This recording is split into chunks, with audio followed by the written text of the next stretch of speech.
Aujourd'hui, on parle de la nouvelle règle sur les pénaltys dans cette Coupe du Monde féminine 2019. Et à la fin de la vidéo, on parlera également des 8 nouvelles règles applicables dans toutes les autres compétitions, hommes y compris. Bonjour, c'est Jean-Pascal Malboeuf. C'est donc l'élimination de l'Écosse avec ce 3-3 contre l'Argentine. Avec cette fin un petit peu difficile pour les Écossaises qui gagnaient 3-0 et qui à partir de la 70e minute se sont fait remonter la remontada, et le résultat c'est que au lieu de se retrouver 3e avec 3 points, elles sont éliminées à la 4e place avec un seul point. Malheureusement pour elles, elles n'avaient gagné aucun match, et ce dernier match nul les élimine avec ce penalty donc qui avait été pourtant arrêté à la fin du match par la gardienne, mais qui a été retiré pour une histoire de pied sur la ligne. Et le deuxième penalty a été marqué par l'Argentine, qui finalement va peut-être pouvoir se qualifier. Alors qu'est-ce qu'on peut bien dire sur cette nouvelle règle? Tout simplement, déjà on peut rappeler que cette nouvelle règle tout simplement va favoriser les gardiennes et les gardiens de but, tout simplement, puisqu'avant c'était les 2 pieds sur la ligne au moment où on va tirer le penalty, au moment où le tireur, la tireuse va frapper dans la balle. Il fallait les 2 pieds sur la ligne, et maintenant il ne faut plus qu'un seul pied. Alors la différence c'est quoi? On crie au scandale pour la nouvelle règle. Mais non, la nouvelle règle est beaucoup plus simple, puisqu'il suffit d'avoir un seul pied sur la ligne. Donc on peut déjà élancer la moitié de son corps. Le problème c'est que maintenant, la seule petite différence, c'est qu'il y a la VAR, l'arbitrage vidéo, l'assistance vidéo pour l'arbitrage, et qu'on est très pointilleux, tout simplement comme on l'est pour le hors-jeu, et que ça se joue à quelques centimètres, on va dire, quelques centimètres de la ligne, et qu'avec un œil humain, on ne pouvait pas, évidemment, vérifier cela. Et maintenant, tout simplement, on va pouvoir non seulement le vérifier, mais si la gardienne, le gardien de but, est en infraction avec cette règle, le gardien écope d'un carton jaune, et bien sûr s'il recommence au deuxième penalty, il est expulsé avec un carton rouge. Alors tout simplement, qu'est-ce qu'on a envie de dire? Qu'on a toujours voulu l'arbitrage vidéo. On disait voilà, il y a des injustices, il y a tout un tas de problèmes parce que les arbitres ne voient rien. Oui, parce qu'on ne peut pas tout voir, c'est impossible, hein. D'ailleurs sur le match en question Écosse-Argentine, on voit bien que lorsque l'arbitre du match va vérifier donc sur l'écran avec les ralentis, on voit en direct, hein, parce qu'il faut savoir que quand on regarde le match, au moment où l'arbitre vérifie le ralenti pour se faire une opinion et pour prendre sa décision, mais il faut savoir que c'est ce qu'on voit à l'image. Et donc là on a bien vu qu'il a bien fallu 15 ralentis sous tous les angles pour que la faute soit reconnue, hein, parce qu'il faut bien se rappeler que là sur ce penalty en faveur de l'Argentine, l'arbitre n'avait pas, hein, en temps réel, avait estimé qu'il n'y avait pas pénalty, tout simplement. Pourtant ça paraissait assez évident, mais bon, je suis bien placé pour le savoir, sur le terrain c'est pas aussi facile que lorsqu'on a la vision de la caméra qui est en hauteur. Et bien sûr, quand il y a les ralentis, là c'est encore pire. Mais même avec les ralentis, on voit que ça n'est pas si simple. Et que l'arbitrage vidéo, voilà, on critiquait Michel Platini, oui, il veut pas la vidéo,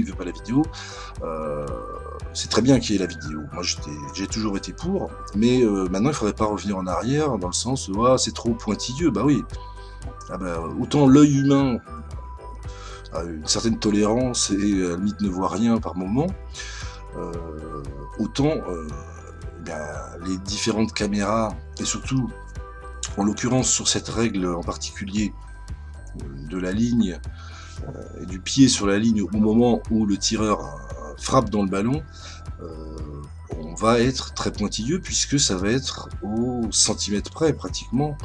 On va dire à 2 cm, ça va se voir. Donc, et le hors-jeu, c'est pareil. Donc évidemment, selon que ça favorise notre équipe favorite ou pas, eh bien, on va être plus ou moins content de la VAR, hein, de l'arbitrage vidéo. Hein, donc là, je pense qu'on se trompe de débat quand on dit oui, les nouvelles règles sont inapplicables. Non, c'est pas qu'elles sont inapplicables. Celle-ci, elle est applicable puisqu'elle est encore plus simple, je le répète, qu'avant, puisqu'il suffit d'avoir un pied sur la ligne. Après, la sanction est beaucoup plus dure qu'avant, puisque avant, bon, non seulement c'était pas sanctionné, l'arbitre ne voyait pas que le gardien de but s'était avancé avant le tir, mais en plus il n'y avait pas de carton jaune. Au pire, s'il était à retirer le penalty ou le tir au but, mais en aucun cas le goal n'était sanctionné. Maintenant, il est sanctionné et il écopera d'un carton rouge au deuxième penalty si ces deux pieds sont hors de la ligne.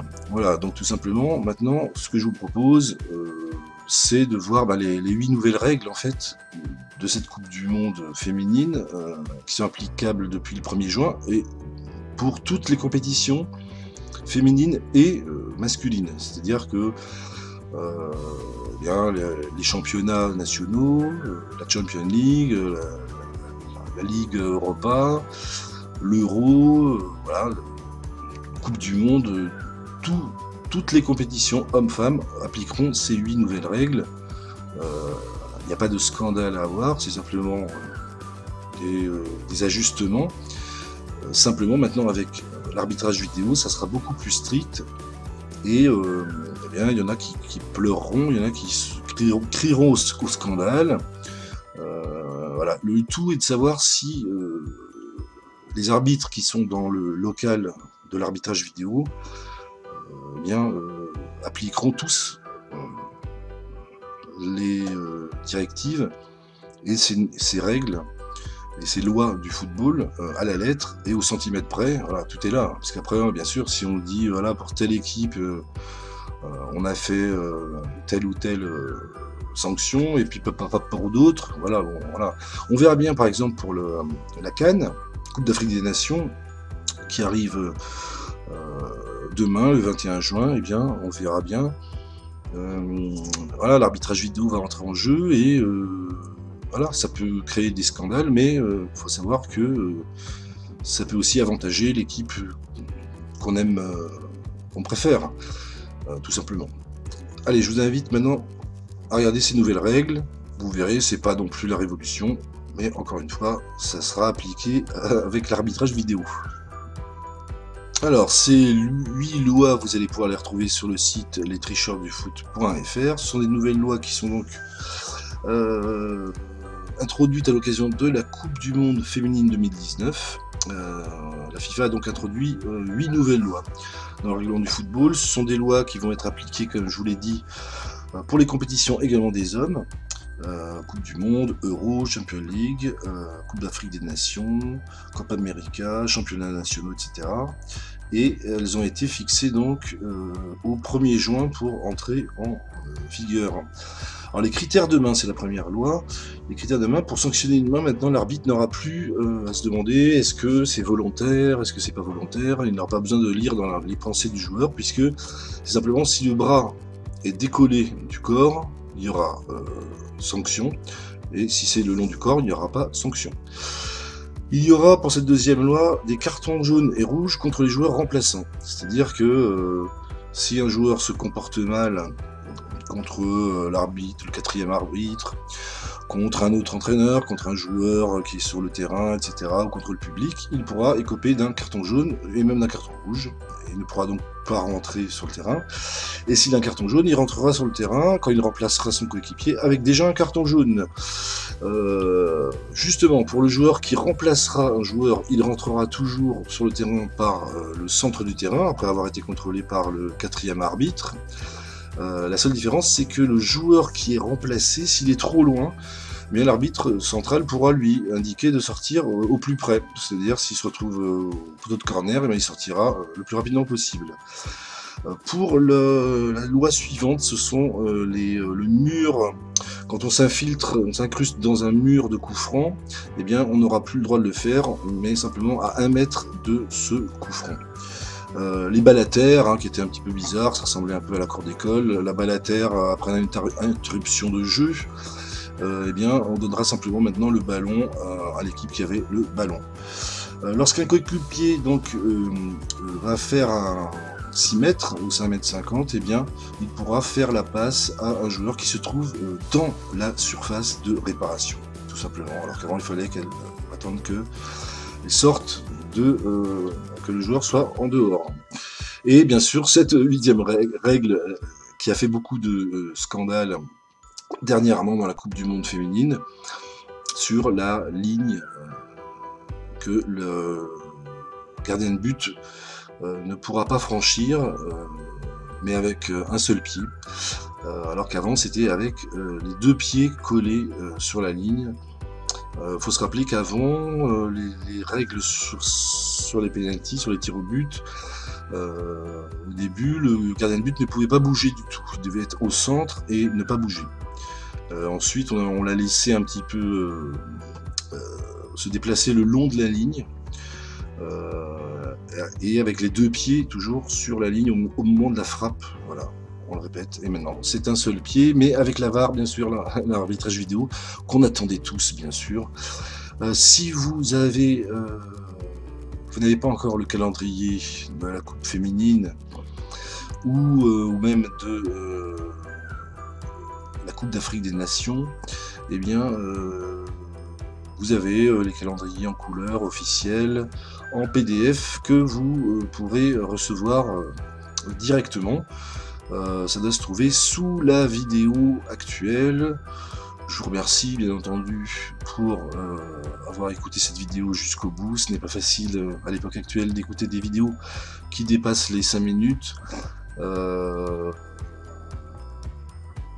C'était Jean-Pascal Baldoff.